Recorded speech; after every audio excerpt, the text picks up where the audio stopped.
This week we're making, this is a part one of part two, okay? Because there's different ways to make this, so I figured I'd show you guys how to make two different kinds of mac and cheese, okay? This is one of my favorite things. It's comfort food. You know, it is what it is, right? It's mac and cheese, but it's sometimes difficult to get a good mac and cheese. So I've been playing around with mac and cheese recipes for a very, very long time, and when you get it right, it's fantastic. Okay, so this week we're going to do a mac and cheese that's pretty much ready after you make your cheese sauce. All right, the only thing that we're going to do with this is ready to eat after that. The only thing we're going to do is we're going to turn around and we're going to serve it in a little cast iron Dutch oven, like a little bucket. Okay, believe it or not, these were very difficult to track down. The place that I go to get my mac and cheese actually serves it in something like this, minus the handle. Okay, so this is what we're going to serve it in, cast iron, and we're only going to put that in the oven for a very, very short time. This recipe, the reason why I'm putting this in something deep is because I don't want the inside of the cheese to melt down and get to a point where it's kind of liquefied and turns into butter. I'm sure everybody's had that problem, right? This is going to eliminate that. It's only going to be in the oven for a very short time. Unlike a baked macaroni and cheese, you leave that in for about 30 minutes. You crust up the top, so on and so forth. I will show you that recipe next week, okay? So this week we're going to do the recipe as what it is, and next week I'll post a video of baked macaroni and cheese. Two different consistencies, two different macaroni and cheeses. Next week will be a jalapeno and bacon mac and cheese. So if you like that kind of thing, you like it in the oven, stay tuned, hit that up the following week, and you'll have recipes for both. Okay. Whew. There's the introduction. Okay, that was a long breath. So here we go. Ingredients like I always do. I'm doing 3 cups of elbows. I'm doing a stick of butter. Got some cayenne pepper. Got some paprika. I have about 2 pounds. Well, actually about 4 cups of cheddar cheese. I got yellow and I got white. Okay, that's just what I use. You can use whatever you want. You want to do a jalapeno cheese in this if you want to. You can do that, whatever kind of cheese you want. A Fontini cheese, that's great too. It's kind of endless, okay? I got a cup and 3/4 of milk that's not 2%. It's actually whole milk. I've got a cup and 3/4. Actually, I'm sorry. This is 3/4 of a cup of heavy whipping cream and 7 tablespoons of flour, okay? And that's just to make the roux. So that's all that we need for this recipe. It's going to be a good recipe. Let's get over it. We're going to drop some pasta. Just cook this to, if the box says, 7 to 8 minutes, cook it on the low end, okay? Because you are going to have it in the oven for a very short time, okay? Humidity and things like that take place when this is in the oven. All right, so we'll be right back. I'm going to turn around. We're going to drop the pasta, and we're going to get going on making this roux. We're going to drop the pasta. We've got the boiling water going. 3 cups of elbow macaroni in. For box says 7 to 8 minutes. I'm going to leave this in there for about 6, okay? Because we are going to put it in those little cast iron Dutch ovens. This is going to hold the heat and the moisture. All right. You can salt this water if you want to. You don't have to. It's not necessary, because you're going to get some salt from the cheese, right? Because we're putting in, 4 cups of cheese. So we're going to let this boil down. We're going to put this in a colander, let it sit there. This is a 1-pot recipe. It doesn't have to be, but I'm making it a 1-pot recipe. Once we get rid of this, we're going to make the roux, and we're going to make the cheese sauce, and that is it. Okay, so stand by, and on to the next step. We're going to about 6 minutes on this. So what we're going to do right now is we're going to add the butter. So we got 8 tablespoons of butter. I know it sounds like a lot of butter, but you kind of need it for this. We're going to do it in I just do it in chunks. This way, probably a little easier to melt.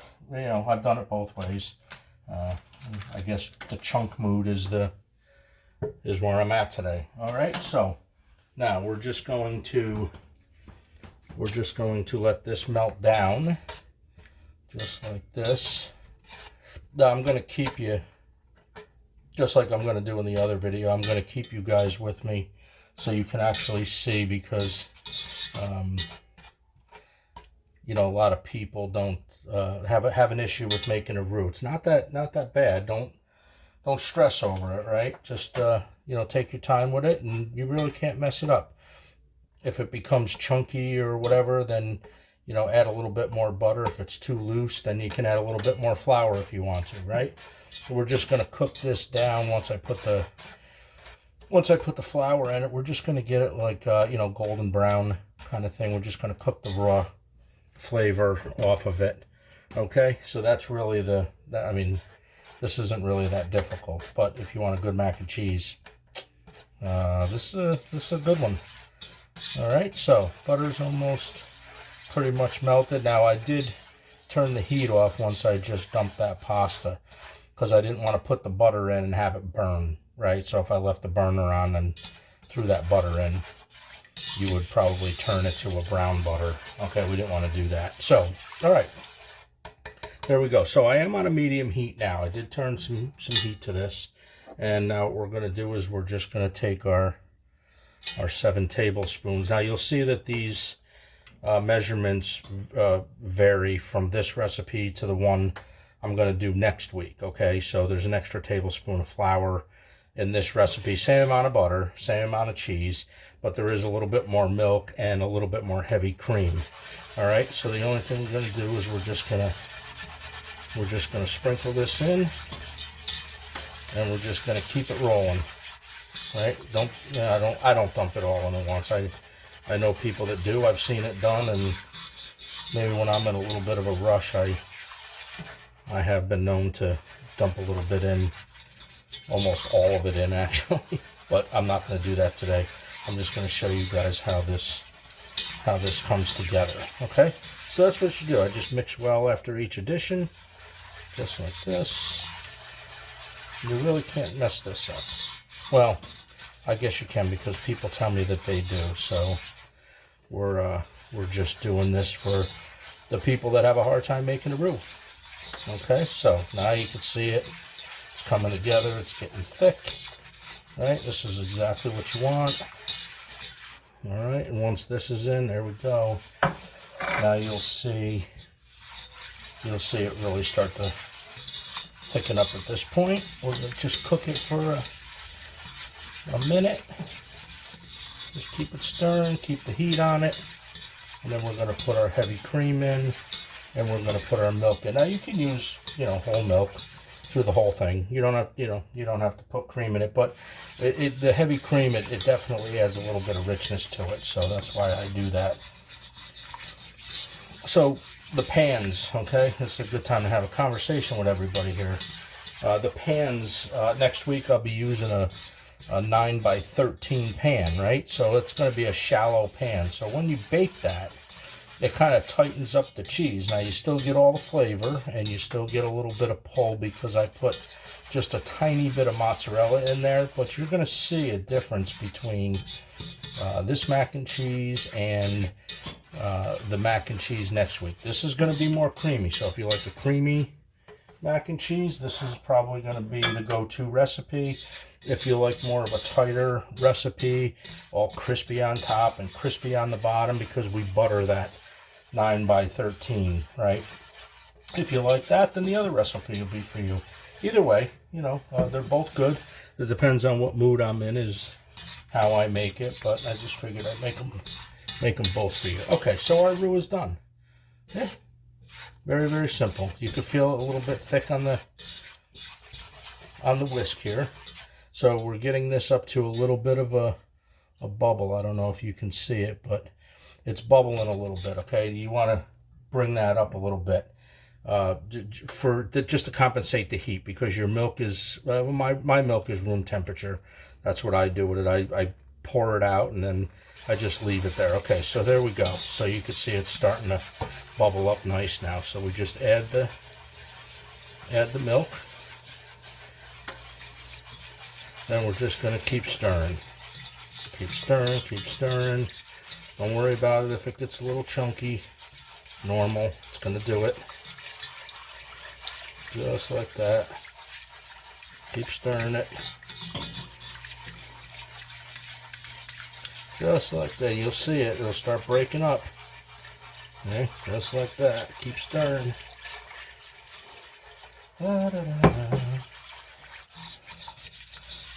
Because that flour now is gonna start thickening up a little bit.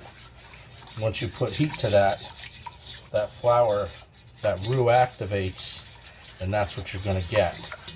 Okay, so and if you don't like it this thick for this particular saucy kind of recipe, put 6 tablespoons in, because I'll tell you, next week that's what we're going to do. We're going to put 6 tablespoons in, hands down. All right, now we're going to put we're going to follow it and chase this now with our heavy cream. We're going to loosen this up a little bit. There we go. Now, if you find out at this point, because you got some heat on it, that it's too thick, you could always add more milk to it. Okay, so what I'm going to do is I'm going to go, before I put the cheese in it, we're just going to take a very little bit of milk. Now this is cold coming out of the fridge, so we're going to just take a little bit of milk just to thin it out. Not too much. I know it always seems like a lot on camera when you pour something in, doesn't it? Alright. About like that. So we probably got about a total of 2 cups of milk in there. Alright, so now what we're gonna do is we're gonna put our cayenne pepper in, we're gonna put our paprika in, and we're going to stir. And then we're going to see how this looks, and then we're going to put the cheese in. Incorporate this really good. I did turn the heat down a little bit just so it doesn't get super thick on me. But like I said, you can keep adding milk to it, no problem. Or you can add a little bit more cream to it. That's okay too. None of it's a big issue. All right, we're almost done. All right, so now we got some nice cheese here. We're going to take some of this cheese now that this is nice and warm, nice and hot, I should say. And we're going to do this. We're going to mix this in, just like that, and stir this well after your additions. Okay. And now you can probably, if your pot is nice and hot like mine is, you could probably just kill the heat at this point, right? Because you don't want to overdo the heat. The more heat you put on this, the thicker the sauce is going to be. All right? Because you know you're still activating that flour.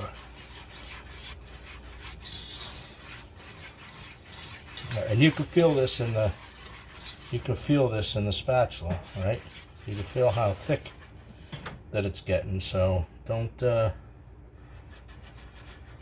too thick with it, because you still want it a little nice for your little ramekins or your little Dutch ovens. All right, so this is about all the cheese I'm going to put in it. I used almost the 4 cups, not quite. And this now, once it melts down, is going to be our cheese sauce, which is, well, you know, I like it. It's fantastic. So we're going to get this to the point where it's there we go. All right. I know this part's probably making the video a little bit longer, but I mean, I just wanted to show you guys the whole thing top to bottom. All right. So you're looking for this. All right, just like this. All right, so we're going to put this little bit of reserved cheese away, and now we're going to come over here, and this is where this is where you start doing the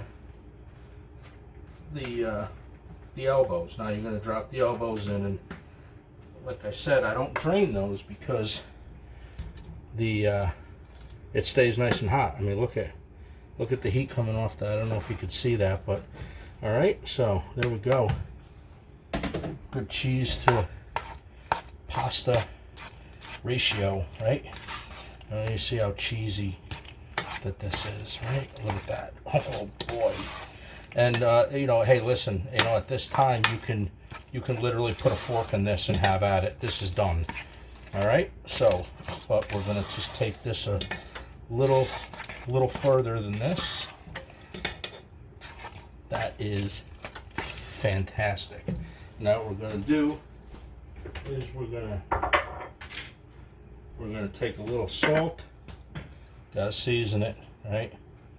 Just a little bit of salt, a couple pinches of salt. I love black pepper. I'm a black pepper man. I love it.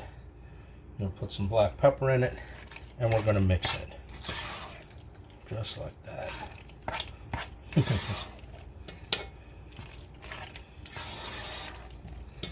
Okay. All right. Just like that. We're gonna just take a little bit.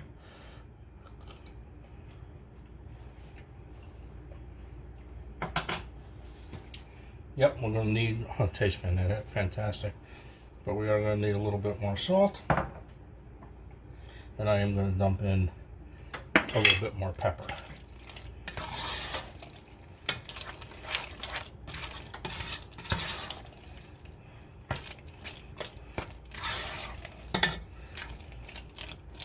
All right, this is just mine, so I'm not feeding this to anybody.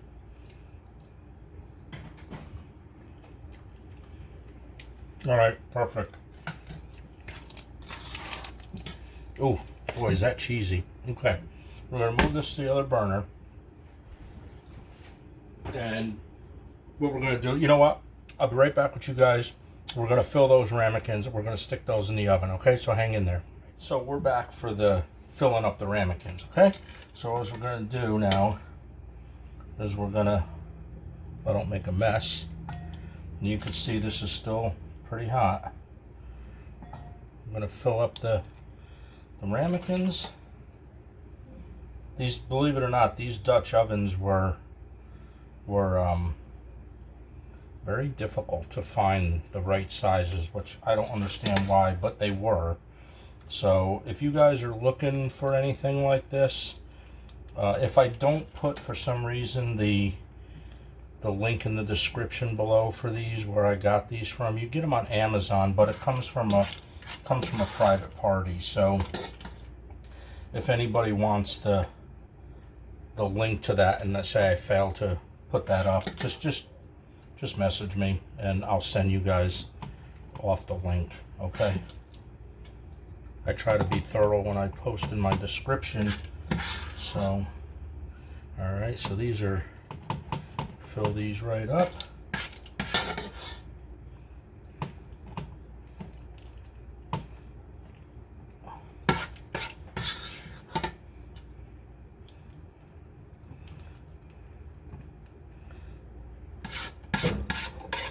Okay, and that took the whole 3/4 of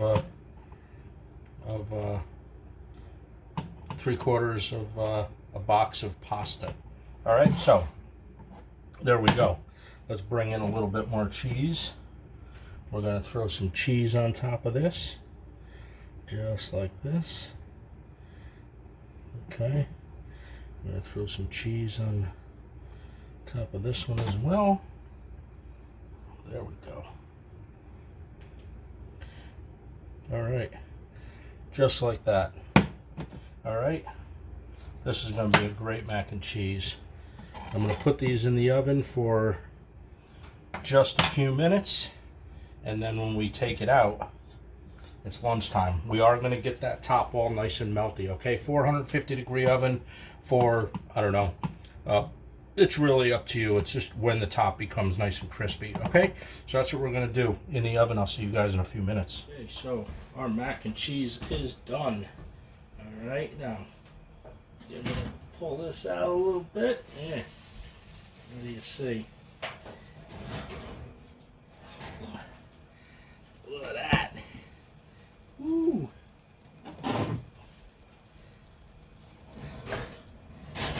Let's grab this one. Look at it. Okay. All right.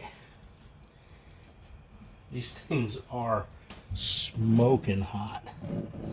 All right, so look at these duos. All right, nice and crispy on the top. Look at that. Oh yeah. All right, so that's what we did. 20 minutes in the oven, 450. I do recommend, you've seen a little smoke coming out of the oven, that's okay. But put aluminum foil down. I had a little bit of drips, you could see some drips on it because of the butter and whatnot. Okay, we're gonna let these things settle in just a little bit. Gonna let them cool down about 10 minutes. These things are boiling hot. So after 10 minutes, we're gonna bring it over to the cutting board. I'm gonna throw a fork in it. I'm gonna show you how creamy that this is inside, okay? So we let these cool for about 10 minutes. Just be very, very careful with these, right? Cast iron in the oven, 450 degrees, 20 minutes, 15 to 20 minutes, depends on your oven. Second rack from the top. So these things got a lot of heat shooting up at them, okay? But if you could see, you get a little bit of crispiness on the top. The cheese is all nice and melted. Now, I'm not going to plate these up. All I'm going to do this week here, usually I plate my food, but I think what I'm going to do this week is I'm just going to get in this so you guys can actually see and then compare it to like next week. Now look, see how creamy? See how creamy that is? That's very, very creamy. All right, now I guarantee you next week's recipe is not going to be like this, right? Look, it's very, very creamy. All right, so when you do a baked macaroni and cheese like this, let me take a bite of this. Hold on a second.